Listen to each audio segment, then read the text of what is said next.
আজকে এদেশের ছাত্র জনতা ভেঙে চুরে খান খান দেওয়ায় সবথেকে বেশি কষ্ট পেয়েছে ভারত, এবং তারা এখন হাসিনার বিদায় কোনোভাবেই মানতে পারছে না।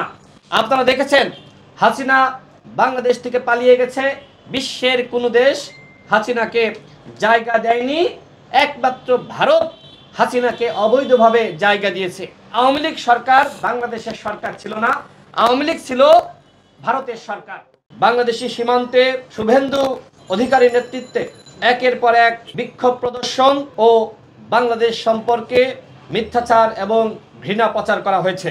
এ নিয়ে মমতা বন্দ্যোপাধ্যায়ের পক্ষ থেকে কোনো প্রতিবাদ আমরা দেখিনি, বরং বাংলাদেশ ইস্যুতে মমতা বন্দ্যোপাধ্যায় ও শুভেন্দু অধিকারী জঘন্য মিথ্যাচারের প্রতিযোগিতায় লিপ্ত হয়েছেন।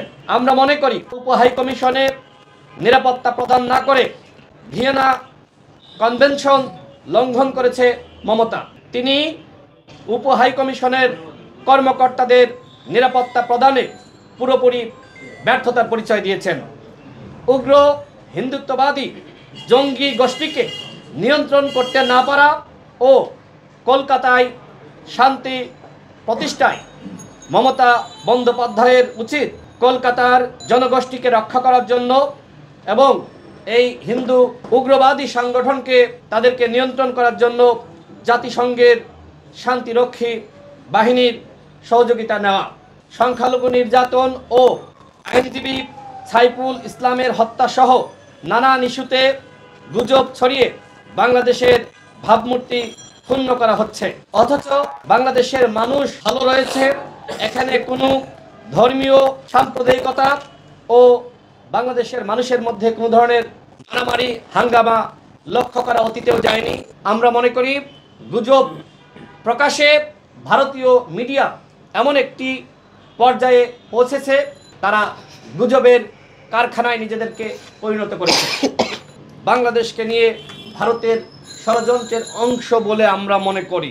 গত 15 বছর ধরে ভারত যেভাবে আওয়ামী লীগকে দিয়ে বাংলাদেশে হাসিনার সরকার গঠন করেছিল এবং সংসদ তৈরি করেছিল, সেই সংসার আজকে এদেশের ছাত্র জনতা ভেঙে চুরে খান খান দেওয়ায় সবথেকে বেশি কষ্ট পেয়েছে ভারত, এবং তারা এখন হাসিনার বিদায় কোনোভাবেই মানতে পারছে না।